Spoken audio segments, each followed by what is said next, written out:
Hello बच्चों, I think आपने कल वाले एमसीक्यू पूरे कर ली होंगे जो कि हमारे थे सेल चैप्टर के। आज हम करेंगे improvement in food resources and tissue chapter के एमसीक्यू। कल हमने करे थे 58 एमसीक्यू के आसपास और आज हम करेंगे अराउंड 50 एमसीक्यू दोनों चैप्टर के मिलाकर। ठीक, तो चलिए स्टार्ट करते हैं फिर। पहला एमसीक्यू हमारा क्या आता है, विच of the following tissues has dead cells. इनमें से किसके अंदर डेड सेल्स है। तो अगर मैं बात करता हूं पैरेन्काइमा की, तो पैरेन्काइमा के आप वेरिएशंस पढ़ते हैं।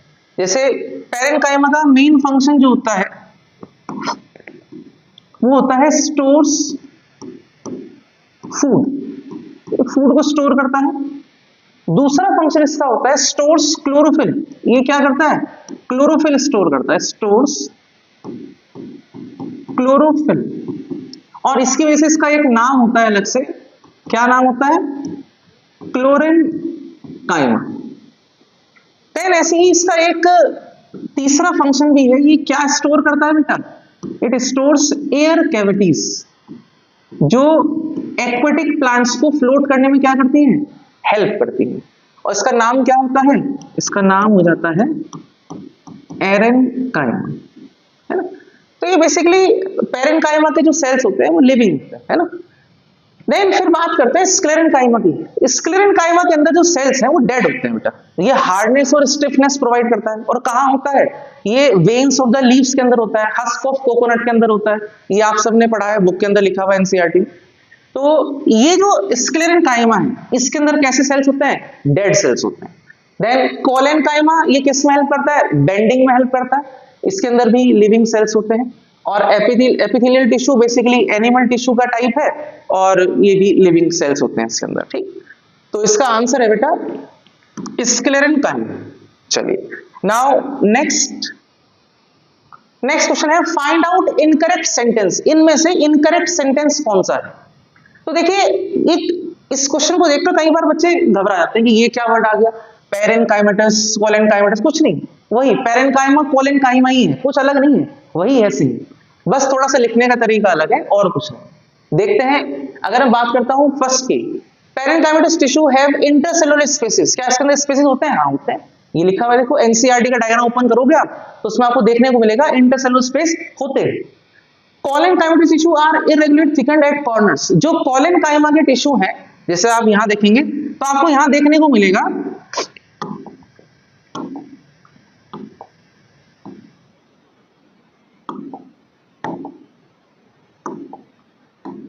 ये कुछ यहां पर जो कॉर्नर्स हैं ये इरेगुलरली थिकन्ड है, यानी कि यहां पर थोड़ा सा डिपोजिशन है किसी चीज का। और उस केमिकल का नाम क्या होता है, सब बच्चे कमेंट बॉक्स में बताइएगा, मैं आपको लास्ट में बताऊंगा इसका आंसर। ये जो कॉर्नर्स होते हैं इस पर आप देखोगे रेड कलर का एक निशान सा बना हुआ है, तो एक केमिकल होता है, कमेंट बॉक्स में बताइएगा। उसके वजह से ये थोड़े से क्या होता है, इरेगुलरली थिकन्ड होते हैं। तो सही बात है ये भी, इसलिए मैंने डायग्राम से शो करा आपको। Apical and intercalary meristem are permanent tissue. Apical और इंटरकैलरी मेरिस्टेम जो होते हैं वो परमानेंट टिश्यू है। क्या ये करेक्ट है, नहीं, ये इनकरेक्ट है। क्यों, क्योंकि जो हमारे एपिकल और इंटरकैलरी मेरिस्टेम होते हैं ये हमारे कैसे होते हैं, दो तरह के टिश्यू आपने पढ़े, एक पढ़े परमानेंट और एक आपने पढ़े हैं मेरिस्टेमेटिक। तो यानी कि जो डिवाइडिंग टिश्यूज होते हैं ये वो टिश्यूज है ना। देन अगर मैं बात करता हूं meristematic tissues in its early stage lack vacuoles, सही बात है, करेक्ट है। तो यहाँ इनकरेक्ट बात कौन सी हुई, यहाँ इनकरेक्ट बात हुई हमारी ये सी वाला part, apical and intercalary meristem are permanent tissue. ये परमानेंट नहीं होते, कैसे होते हैं, मेरिस्टेमेटिक होते हैं।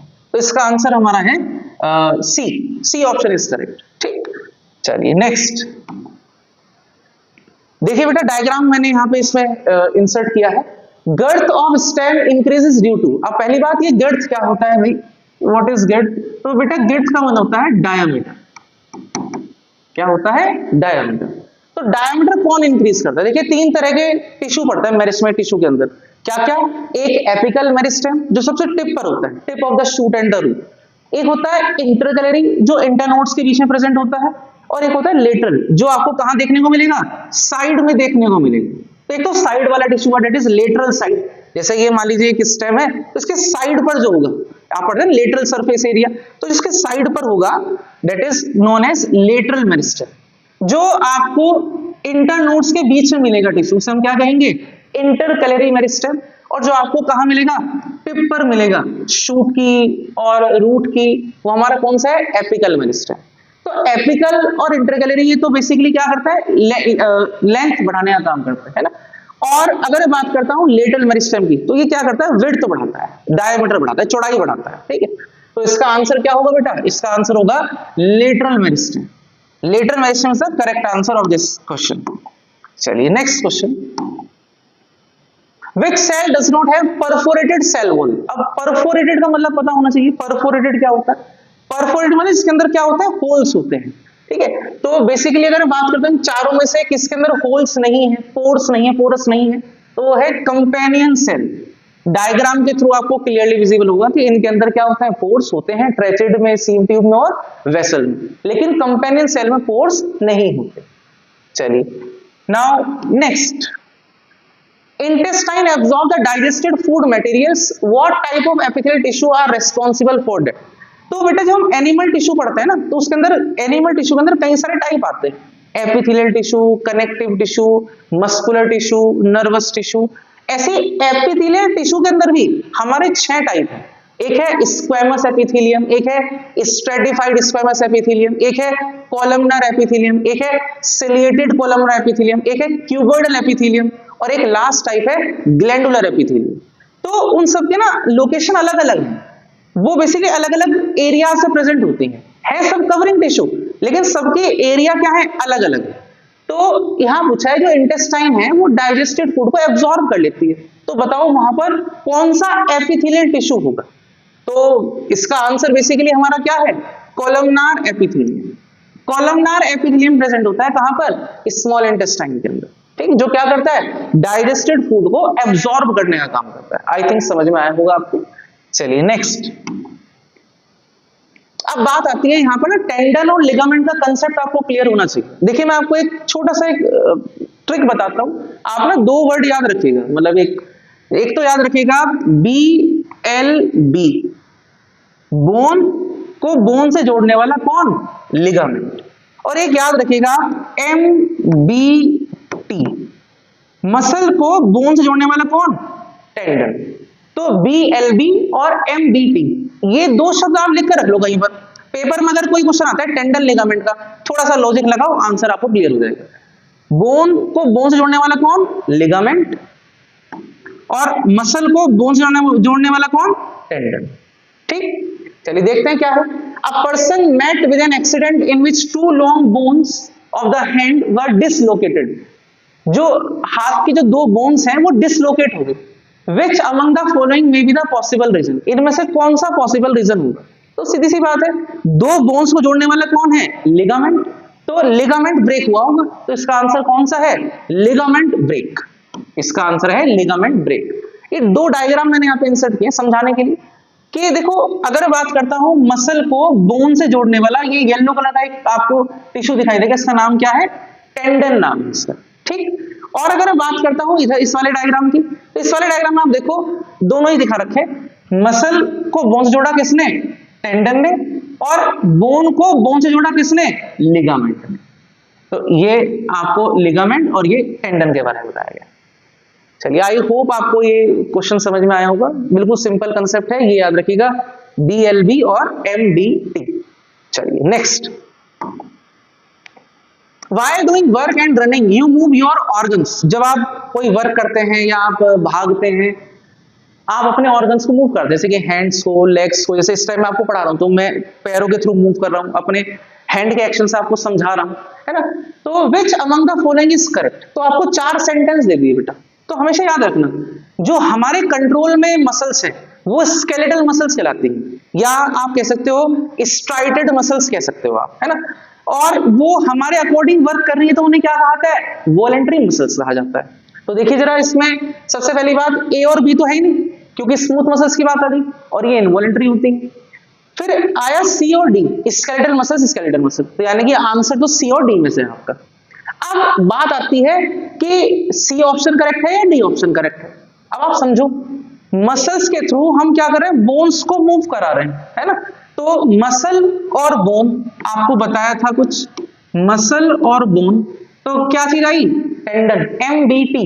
तो MBT यानी कि कौन सा आंसर करेक्ट होना चाहिए, ये डी ऑप्शन करेक्ट होना चाहिए। स्केलेटल मसल्स कॉन्ट्रैक्ट, वो कॉन्ट्रैक्ट होती है और पुल करती है टेंडन को टू मूव द बोन्स। चलिए इसका ऑप्शन है बेटा D.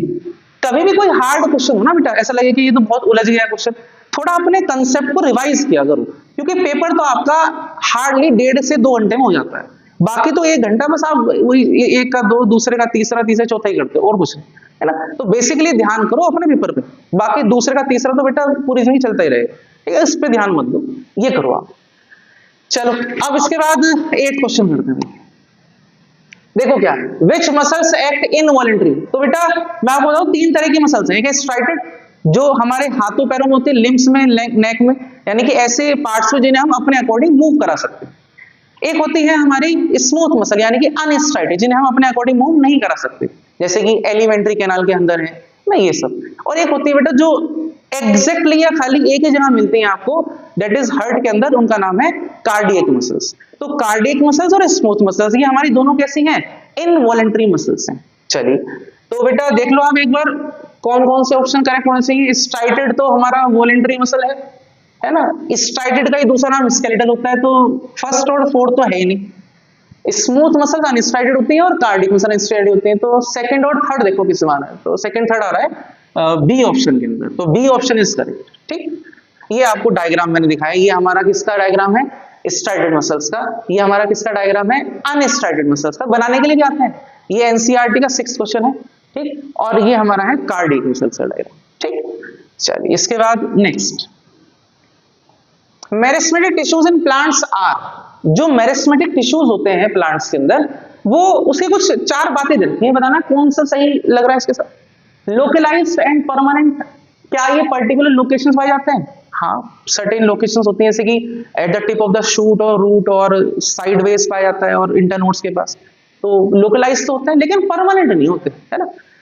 Not limited to certain regions, नहीं।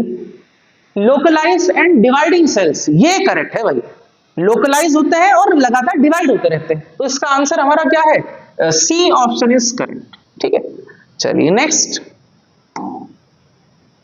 Which is not a function of epidermis. Epidermis क्या होती है भाई, एपिडर्मिस बेसिकली क्या होती है, प्लांट की आउटर मोस्ट लेयर होती है, जैसे कि ह्यूमन बॉडी पे स्किन होती है ना, ऐसे ही प्लांट के अंदर क्या होती है, आउटर मोस्ट लेयर होती है, हम क्या कहते हैं, एपिडर्मिस कहते हैं। तो इसके अलग अलग फंक्शंस है। प्रोटेक्शन फ्रॉम एडवर्स कंडीशन, हाँ करेक्ट है, सही बात है। गैसियस एक्सचेंज में हेल्प करता है, हाँ करेक्ट है। ट्रांसमिशन में हेल्प करता है, ये भी करेक्ट है। लेकिन जो कंडक्शन ऑफ वाटर है इसमें हेल्प नहीं करता। आप मुझे बताइए कि जो कंडक्शन ऑफ वाटर है ये किस टिश्यू का फंक्शन, सबका आंसर आना चाहिए इसमें। ठीक, चलिए नेक्स्ट, इसका आंसर है कंडक्शन ऑफ वाटर। ठीक, चलिए बेटा नेक्स्ट क्वेश्चन देखते हैं। सेलेक्ट द इनकरेक्ट सेंटेंस, इसमें से इनकरेक्ट सेंटेंस बताना। तो सोचो जरा इसका आंसर क्या हो सकता है। Blood has a matrix containing protein, salt and hormones, सही बात है, करेक्ट है। 2 bones are connected by ligament, DLB, बिल्कुल सही बात है। Tendons are non fibrous tissue and fragile, तो ये थोड़ा क्या पूरा ही गलत है, बिल्कुल गलत सेंटेंस है। टेंडन्स हमारे फाइब्रस होते हैं प्लस काफी स्ट्रॉन्ग टिश्यू होते हैं, फ्रेजाइल नहीं होते, यानी कि नाजुक नहीं होते।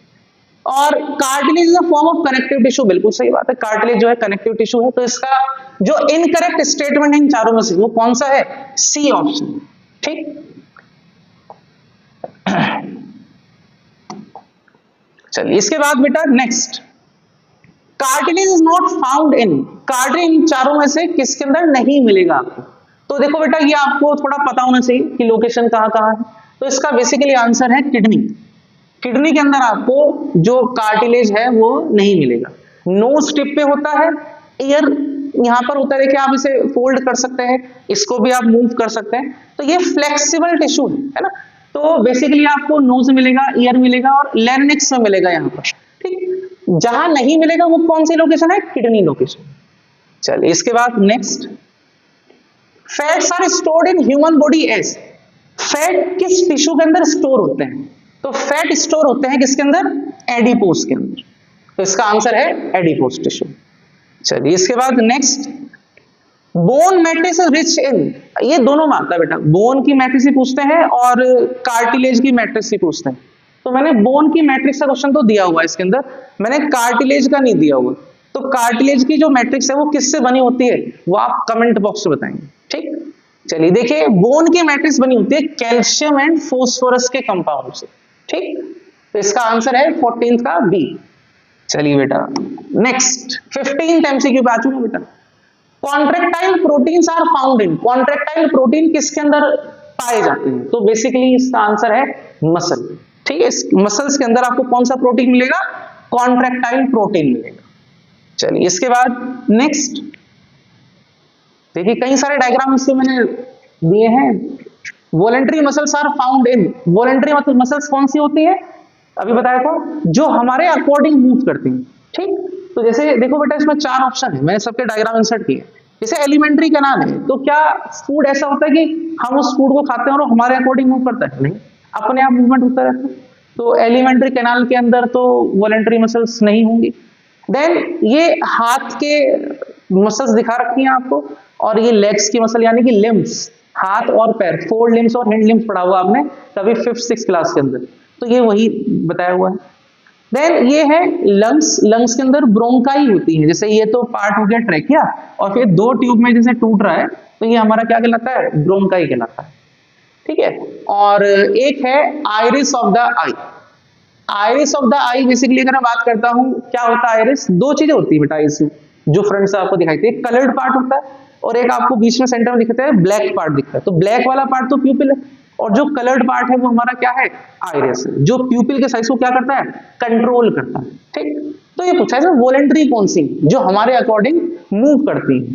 तो देखो आप, एलिमेंट्री कैनाल मूव करती है, नहीं। क्या लिम्स हमारे अकॉर्डिंग मूव करते हैं, हाँ, हाथ पैर तो हमारे अकॉर्डिंग मूव कर रहे हैं ना, और बाकी दोनों हमारे कंट्रोल में नहीं। तो इसका ऑप्शन क्या हुआ बेटा, लिम्स। चलिए इसके बाद next, nervous tissues not found in. देखो कई बार ऐसा होता है कि आंसर ना आपको फ्री में मिल जाता है, देखो ध्यान से, brain, spinal cord, nerves, tendons, तो ओड वन आउट है, टेंडन का कोई मतलब ही नहीं है। ब्रेन, स्पाइनल कॉर्ड और नर्व्स, तीनों के अंदर क्या होता है, नर्व टिश्यू होते हैं, टेंडन्स के अंदर नहीं होता। टेंडन तो अपना एक सेपरेट टिश्यू, तो इसका आंसर है टेंडन्स। चलिए इसके बाद, nerve cell does not contain, nerve cell के अंदर क्या चीज नहीं होती, अगेन फ्री का क्वेश्चन है। एक्सन होता है, हाँ होता है। नर्व एंडिंग होते हैं, हाँ होते हैं। डेंड्राइट्स होते हैं, हाँ होते हैं। ये देखो जो शॉर्ट फाइबर्स निकले हुए हैं, ये हमारे क्या है, डेंड्राइट्स। यहां से इंफॉर्मेशन एक्वायर होती है, देन जाती है कहां पर, इस सेल बॉडी के पास, देन सेल बॉडी से फिर आगे एक्सन के थ्रू क्या होती है, ट्रेवल करती है, और कहां जाती है, नर्व एंडिंग्स तक जाती है। देन ये जहां खत्म होता है वहीं दूसरा न्यूरॉन स्टार्ट हो जाता है, और फिर वो इंफॉर्मेशन आगे ऐसे ट्रेवल करती चली जाती है। तो बेटा एक्सन भी है, नर्व एंडिंग भी है, और डेंड्राइट भी है। क्या चीज नहीं है, टेंडन नहीं है, तो इसका आंसर है टेंडन। चलिए इसके बाद बेटा next question, which of the following helps in repair of tissues. Repairing से याद रखिएगा, एक ही टिश्यू है, एरियोलर टिश्यू, तो इसका आंसर है एरियोलर, इसका आंसर है areolar tissue. Now next, the muscular tissue which function through out the life continuously without fatigue. Fatigue का मतलब होता है बेटा थकावट, बिना थके कौन सा टिश्यू लाइफ टाइम वर्क करता रहता है, ऐसा कौन सा टिश्यू। जैसे मान लीजिए आप बहुत देर तक रन कर रहे हैं, भाग रहे हैं, तो आपके जो पैर हैं वो दुख जाते हैं, आप उन्हें क्या करते हैं, रिलैक्स कराते हैं, लेटते हैं, बैठते हैं, सोते हैं, तो वो मसल्स क्या होती हैं, थक जाती हैं, फैटिग हो जाता है, टायर्डनेस आ जाती है। लेकिन ऐसी कौन सी मसल जो लाइफ टाइम चलती रहती है, जब से आप पैदा हुए हैं और लास्ट तक क्या होगी, चलती रहेगी, वो कौन सी मसल है, वो हमारी मसल है बेटा कार्डियक मसल, आप सभी को ये पता होगा। ठीक, चलिए इसके बाद next, choose the wrong statement. इसमें से रॉन्ग स्टेटमेंट चूज करना है, पढ़िए सब बच्चे एक बार। The nature of matrix differs according to the function of the tissue. जो नेचर होती है मैट्रिक्स की, वो उसके फंक्शन के ऊपर डिपेंड करती है। बिल्कुल सही बात है। जैसे मैं आपसे बात करता हूं, बोन है, तो बोन क्या करता है बेटा, फ्रेमवर्क प्रोवाइड करता है, यानी कि हमारी बॉडी को एक ढांचा प्रोवाइड करता है। तो हमारी बॉडी का जो ढांचा है वो फिक्स होना चाहिए, ऐसा नहीं कि आज हाथ यहाँ पे, कल को हाथ कहीं और दूसरी जगह आ गया, है ना, सर कहीं पर है, अगले दिन कहीं और आ गया, ऐसा नहीं होना चाहिए। तो बेसिकली ये कैसा होना चाहिए, हार्ड होना चाहिए। तो बोन की जो मैट्रिक्स है वो हार्ड होती है। देन वही मैं बात करता हूं किसकी, ब्लड की। तो ब्लड जो है बेसिकली ट्रांसपोर्टेशन में हेल्प करता है, किसमें हेल्प करता है? ट्रांसपोर्टेशन के अंदर हेल्प करता है। तो ट्रांसपोर्टेशन मतलब क्या है? एक प्लेस से दूसरी जगह जाना है, तो यानी कहीं ना कहीं मैट्रिक्स ऐसी होनी चाहिए, लिक्विड होनी चाहिए, है ना, फ्लूइड मैट्रिक्स होनी चाहिए। तो इसके अकॉर्डिंग फंक्शन डिपेंड करते हैं। चलिए next, fats are stored below the skin and in between the internal organ, बिल्कुल सही बात है, correct. Epithelial tissue have intercellular spaces between them, जो हमारे एपिथेलियल टिश्यू है उनके अंदर इंटरसेलुलर स्पेस होता है, ये गलत है, ये स्टेटमेंट क्या है? गलत है, उसके अंदर इंटरसेलुलर स्पेसेस नहीं होते, तो इसका आंसर है सी, ये रॉन्ग स्टेटमेंट है बेटा। Now cells of striated muscles are multi nucleated and branch, बिल्कुल सही बात है, करेक्ट। चलिए बेटा 21 हो चुके हैं, नेक्स्ट एमसीक्यू पे आते हैं। The dead element present in the phloem is, देखो जहां पर आपको फाइबर दिख जाए ना, वहां पर ये मान लो आप डेड सेल की बात हुई हो, तो बेसिकली देखो डेड एलिमेंट पूछा है, तो यहाँ पर फ्लोएम फाइबर्स आपको दिख रहे हैं, तो इसका आंसर जो है वो क्या है? फ्लोएम फाइबर्स हैं, बाकी सारे हमारे लिविंग हैं। चलो इसके बाद बेटा next, survival of plants in terrestrial environment has been made possible by the presence of, जो प्लांट का सर्वाइवल है टेरेस्ट्रियल एनवायरनमेंट में किसके वजह से पॉसिबल हो पाता है? भाई कोई भी प्लांट है या कोई भी ऑर्गेनिज्म है, क्या चाहिए? फूड चाहिए, पानी चाहिए, सब चीज चाहिए। तो फूड और पानी ट्रांसपोर्ट करने के लिए क्या होना चाहिए? कोई टिश्यू होने चाहिए। तो प्लांट के पास ऐसे कौन से टिश्यू है? जाइलम है और फ्लोएम, और दोनों को क्या कहते हैं? कंडक्टिंग टिश्यूज कहते हैं। तो इसका आंसर जो है वो क्या है बेटा? कंडक्टिंग टिश्यूज आंसर है इसका। चलिए इसके बाद next, in desert plant rate of water loss gets reduced due to the presence of, जो वाटर लॉस होता है डेजर्ट प्लांट के अंदर वो कम हो जाता है, क्यों? क्योंकि उसके ऊपर एक वैक्सी लेयर होती है, वो वैक्सी लेयर के अंदर एक केमिकल प्रेजेंट होता है, इसका नाम होता है क्यूटिन। क्या नाम होता है? क्यूटिन। और ये जो लेयर होती है इसका नाम होता है क्यूटिकल। क्या नाम होता है? क्यूटिकल। ये आपको एनसीईआरटी में दूसरे या तीसरे पेज पे एक डायग्राम बन रहा होगा कोन की शेप का, वहां पर सबसे ऊपर वाली जो लेयर है ना, वहां पे क्यूटिकल लिखा हुआ मिलेगा आपको, पढ़िएगा उसको। चलिए इसके बाद next, a long tree has several branches, the tissue that helps in the sideways conduction of water in the branches is, तो ये थोड़ा सा अलग है। साइडवेज कंडक्शन की अगर मैं बात करता हूं तो जाइलम पेरेन्काइमा जो होता है वो हेल्प करता है, यानी कि आपका ऑप्शन बी इज करेक्ट। चलिए, और जो वर्टिकल होता है यानी कि जो रूट से डायरेक्ट जाता है ऊपर ब्रांचेस के अंदर, वो हमारा है जाइलम वेक्सन।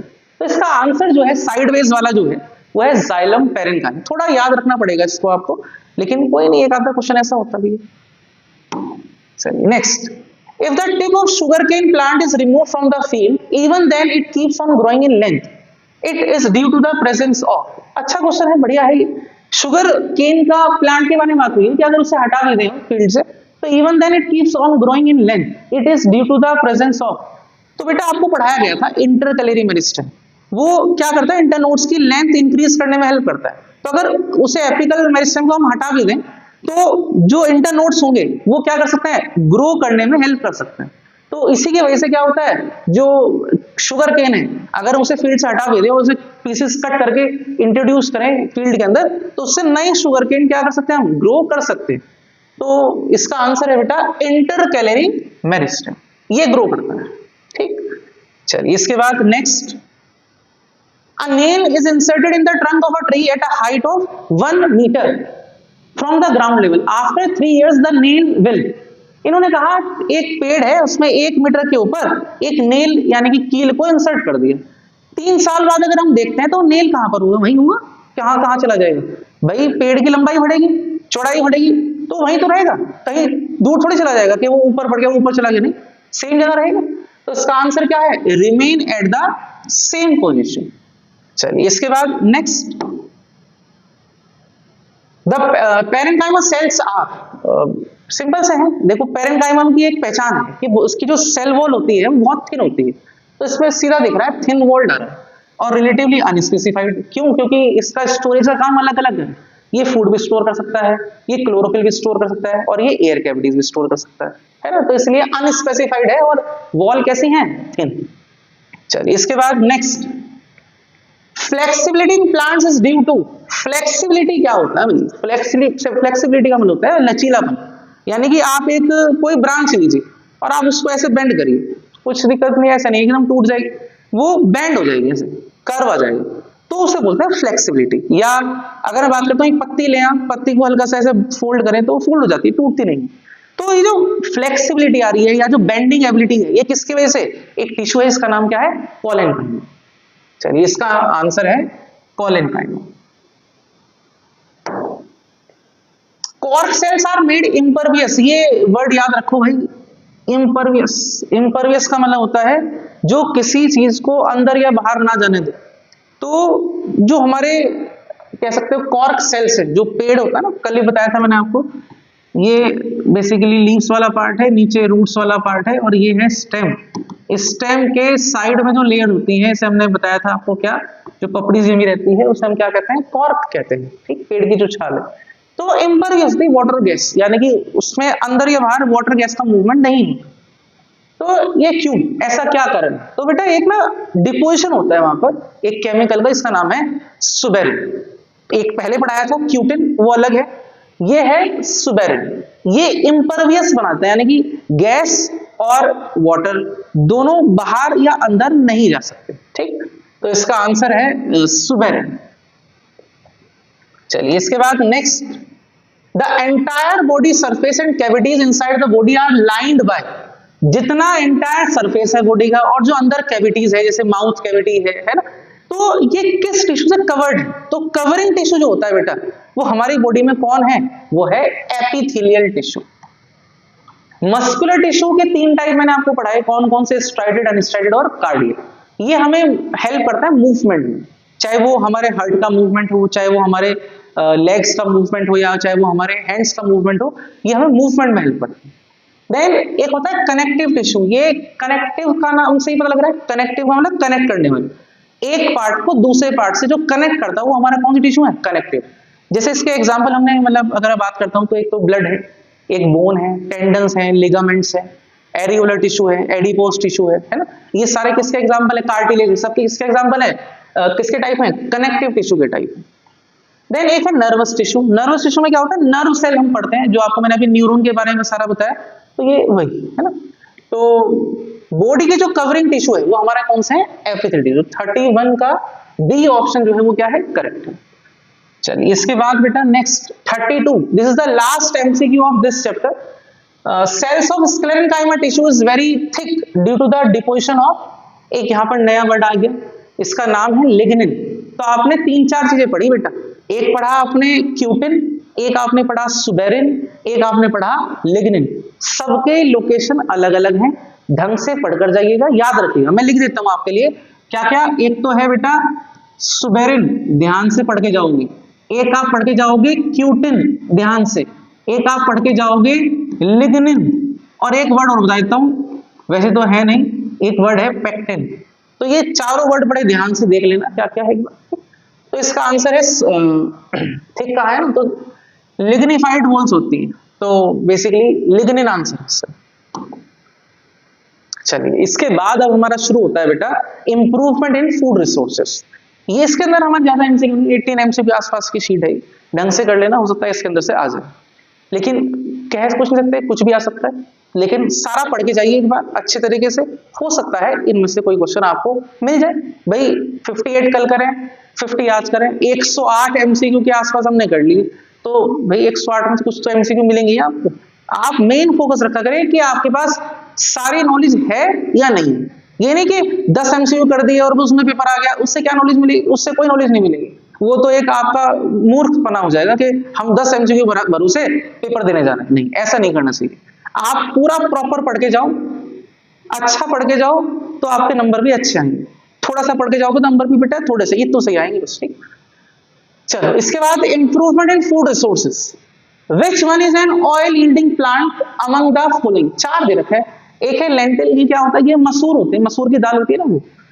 और सनफ्लावर, सूरजमुखी, ये सुना होगा सनफ्लावर ऑयल, है ना, तो इसका आंसर पता तो लगी गया, वैसे सनफ्लावर है। कॉलीफ्लावर, पत्ता गोभी का तो कोई ऑयल नहीं निकलता है।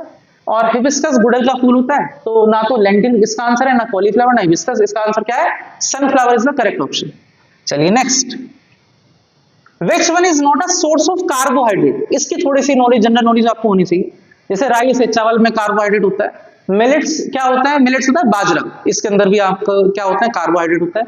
सोरगम ये क्या होता है, जवार होता है, इसके अंदर भी कार्बोहाइड्रेट होता है। ग्राम चना, तो आपको पता होना चाहिए दाल की कैटेगरी में आता है चना, तो चने के अंदर क्या मिलता है, प्रोटीन मिलता है, कार्बोहाइड्रेट नहीं मिलता, तो बेसिकली इसका आंसर क्या है, ग्राम है इसका आंसर। ठीक, चलिए इसके बाद next, find out the wrong statement from the following, इनमें से रॉन्ग स्टेटमेंट पता लगाना। तो देखिए जरा एक बार क्या है, जो व्हाइट रिवॉल्यूशन था वो किसके लिए था, मिल्क प्रोडक्शन के लिए, तो सही बात है। Blue revolution is meant for increasing fish production, बिल्कुल सही बात है। Increasing food production without compromising with environmental quality is called as sustainable agriculture, बिल्कुल सही बात है। तो कुल मिलाकर ये तीनों स्टेटमेंट सही है, रंग मतलब रॉन्ग है ही नहीं कोई भी, तो इसका आंसर क्या हुआ, नन ऑफ द अबव, तो डी ऑप्शन इज करेक्ट। चलिए इसके बाद next, to solve the food problems of the country which among the following is necessary, अगर हमें अपने देश की फूड प्रॉब्लम को सॉल्व करना है तो इनमें से कौन सा ऑप्शन करेक्ट लग रहा है, पढ़ते हैं। Increase production and storage of food grains, यानी कि हमें प्रोडक्शन बढ़ाना पड़ेगा और फूड ग्रेन को स्टोर कराना पड़ेगा, है। Then easy access of people to the food grain, ठीक है करेक्ट है, फूड ग्रेन तक जो आम जनता है उसका एक्सेस होना चाहिए, ऐसा नहीं कि जो अमीर लोग हैं केवल उसे फूड मिले और जो गरीब जनता है उसे फूड ना मिले, तो सभी को फूड मिलना चाहिए, इजी एक्सेस होनी चाहिए। People should have money to purchase the grain, अब जो पर्सन है, जो लोग हैं इस देश के, किसी भी देश के, तो उनके पास पैसा भी तो होना चाहिए, ऐसा तो नहीं कि बस फूड ग्रेन तो बढ़ गया, पैसा है नहीं लोगों पे, अनएम्प्लॉयमेंट है और बेरोजगारी है, गरीबी बढ़ी हुई है, उससे भी कोई फायदा नहीं होगा, लोग भूख से मर जाएंगे, तो पैसा भी होना चाहिए। तो यानी कि तीनों स्टेटमेंट सही है बेटे, तो इसका आंसर क्या है, ऑल ऑफ द अबव, है ना। चलिए इसके बाद next, preventive and control measures adopted for the storage of grains include, जब हम किसी भी अनाज को या ग्रेन्स को क्या करते हैं, स्टोर कराते हैं, तो हमें किस बात का ध्यान रखना होता है, तो एक तो है स्ट्रिक्ट क्लीनिंग, साफ सफाई का ध्यान रखें, एक है प्रॉपर डिसजॉइनिंग, आपको पता होना चाहिए डिसजॉइनिंग का क्या मतलब है, जैसे कोरोना टाइम पे आइसोलेशन कर देते ना, ऐसे ही जो हम अनाज स्टोर करा रहे हैं उसको आइसोलेट करते हैं, एक तरफ कर दें, ऐसा नहीं कि वहीं पर और कुछ चीजें भी रखी हैं, पानी की चीजें भी रखी हैं, तो उससे मॉइस्चर चला जाएगा और अनाज खराब हो जाएगा, तो आइसोलेट करना है। डिसजॉइनिंग का मतलब है आइसोलेट कर देना, अलग कर देना। फिर है फ्यूमिगेशन, फ्यूमिगेशन क्या होता है, जो भी जहां भी आप रख रहे हैं वहां पर स्मोक के थ्रू, किसी भी चीज के थ्रू वहां पे जो बैक्टीरिया वायरस वगैरह है वो सब किल कर दे, दैट इज फ्यूमिगेशन। और तो इसके बेसिकली तीनों ऑप्शन सही है, तो ऑल ऑफ द अबव सही बैठेगा इसका। चलिए next, which one of the following species of honey बीज एंड इटालियन स्पीशीज, तो बेसिकली ये तो आपको पता होना चाहिए, याद करोगे तो पता लगेगा। इटालियन स्पीशीज की अगर मैं बात करता हूं इनमें से कौन सी है, तो एक ही है, that is Apis mellifera. Apis mellifera के ऊपर बहुत क्वेश्चन आते हैं, 3-3 नंबर के, 2-2 नंबर के, तो थोड़ा सा इन टॉपिक्स को पढ़ के भी जाइएगा, ये बहुत बड़े कॉमन क्वेश्चंस हैं, इटालियन स्पीशीज के बारे में बताइए, या ये एमसीक्यू बहुत बार आया हुआ। चलिए इसके बाद next, find out the correct sentence about manure, manure से के अकॉर्डिंग के करेक्ट सेंटेंस बताना। देखो भाई क्या है, क्या होना चाहिए इसका, चलो आंसर बताना कमेंट बॉक्स में। 7th क्वेश्चन का मैंने 2-3 क्वेश्चन दे चुका हूं बीच बीच में से, तो एक 7th क्वेश्चन भी आप बताएंगे इसका आंसर क्या है, पूरा पढ़ लेना सारा सारा क्या क्या है। 4 स्टेटमेंट है और 2-2 के पेयर बना रखे हैं, तो 2-2 के ऑप्शन बता दे, देख लेना कौन सा करेक्ट पैटर्न। चलो इसके बाद देखते हैं इसका आंसर बताइएगा, 7th क्वेश्चन का answer. Now cattle husbandry is done for the following purposes, cattle husbandry किस पर्पस के लिए की जाती है, ये भी आपको मतलब एनसीईआरटी में क्लियरली विजिबल है, दे रखा है, तो इसका आंसर बताइएगा। 2-4 क्वेश्चन रखते हैं आज, क्योंकि पिछली वाली वीडियो में कुछ ही बच्चों ने आंसर दिए, तो 5-6 क्वेश्चन ऐसे यहाँ पे आपको होमवर्क में देते हैं, पता लगेगा कि आपने वीडियो देखी या नहीं देखी, है ना। तो एक 7th हो गया, एक 8th हो गया। इसके बाद next, which of the following are Indian cattle, इनमें से कौन सी इंडियन कैटल है, तो देखो 4 ऑप्शन है, 2-2 के पेयर बना रखे हैं, तो एक तो बोस इंडिकस और एक बोस बोवेलिस, यानी कि फर्स्ट और थर्ड का कॉम्बिनेशन देखो कहां है, ए में, फर्स्ट एंड थर्ड, तो इसका आंसर है A. Now next, which of the following are exotic breeds, यानी कि बाहर की जो ब्रीड्स हैं कौन सी हैं, तो देखो जरा ऑप्शन, 4 ऑप्शन है, 4 दे रखे हैं, तो एक तो आपने पढ़ा होगा बेटा जर्सी, और एक आपने पढ़ा होगा ब्राउन स्विस, यानी कि सेकंड एंड थर्ड, तो बी ऑप्शन जो है वो करेक्ट है इसका, ठीक। चलिए इसके बाद next, poultry farming is undertaken to raise following, poultry farming यानी कि जो कह सकते हो बर्ड्स को जो हम ग्रो कराते हैं और उनसे एग्स फेच आउट करते हैं और मीट यूज करते हैं, वो किस पर्पस के लिए होता है? तो दो है यहाँ पर, एक तो एग प्रोडक्शन के लिए यूज करते हैं और एक हम चिकन मीट के लिए यूज करते हैं। तो फर्स्ट एंड थर्ड देखो है क्या? हाँ, ये ए ऑप्शन, इसका ए ऑप्शन जो है वो करेक्ट है। ठीक, चलिए इसके बाद next, poultry fowl are susceptible to the following pathogens, यानी कि जो हमारे पोल्ट्री फाउल है, जो बर्ड्स वगैरह हैं, मुर्गियां हैं, हेंस, ये सब चीजें, तो ये मतलब बेसिकली अफेक्टेड हो जाती है किन चीजों से? तो वायरस से भी होती हैं, बैक्टीरिया से भी होती हैं, फंजी से भी होती है, फंजाई से भी होती है ना? तो इसका आंसर है all of the above. Clear है? चलिए इसके बाद next, Which one of the following fishes is a surface feeder? इसके लिए आपको प्रॉपर नॉलेज होनी चाहिए। कंपोजिट फिश कल्चर है एक टॉपिक, उसमें आपको 3-4 कैटेगरी दे रखी है, वो सारी आपको पता होनी चाहिए। तो इसका आंसर जो है वो है, चलो आंसर बताते नहीं आपको, आप पहले पढ़िएगा उसको और फिर इसका आंसर बताइए 13 का। सरफेस फीडर कौन है? ठीक है, इनफैक्ट आप मुझे बताओगे, लिख लेना आप, एक तो मुझे बताओगे सरफेस फीडर कौन है, एक आप मुझे बताओगे बॉटम फीडर कौन है, और एक आप मुझे बताओगे मिडिल जोन फीडर कौन है, मिडिल जोन। ठीक है बेटा, ऐसे ही surface feeder, bottom feeder, middle zone, ये तीनों लिखकर और आंसर इसके सामने लिखकर कमेंट करिएगा। चलिए next, animal husbandry is a scientific management of, animal husbandry जो है वो एक साइंटिफिक मैनेजमेंट है किन चीजों का? एनिमल ब्रीडिंग का है, एनिमल लिवस्टॉक का है, रियरिंग ऑफ एनिमल्स का है। करेक्ट है, एनिमल ब्रीड कराते हैं, एनिमल लिवस्टॉक यानी कि पशुपालन जो हम करते हैं, और रियरिंग ऑफ एनिमल्स, खिलाना पिलाना, उनका ध्यान रखना, इन सब चीजों का। तो बेसिकली फर्स्ट भी ठीक है, थर्ड भी ठीक है, फोर्थ भी ठीक है। देखो कौन सा ऑप्शन है, first, third and fourth, D option जो है वो करेक्ट है इसका। ठीक, चलिए इसके बाद next, Which one of the following nutrient is not available in fertilizer? इनमें से कौन सा न्यूट्रिएंट फर्टिलाइजर में अवेलेबल नहीं है?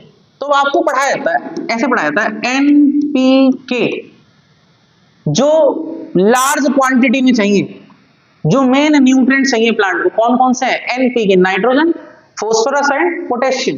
तो इसके अलावा कौन सा लिखा है? आयरन लिखा हुआ है, ये हमारा फर्टिलाइजर में अवेलेबल नहीं होता।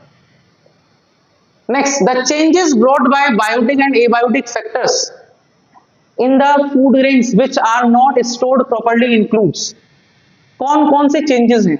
Degradation in quality and discoloration of produce, बिल्कुल सही बात।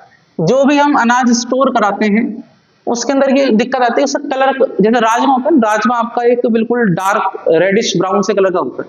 अब अगर आप उसे सही तरह स्टोर ना करें तो रंग फीका पड़ जाएगा।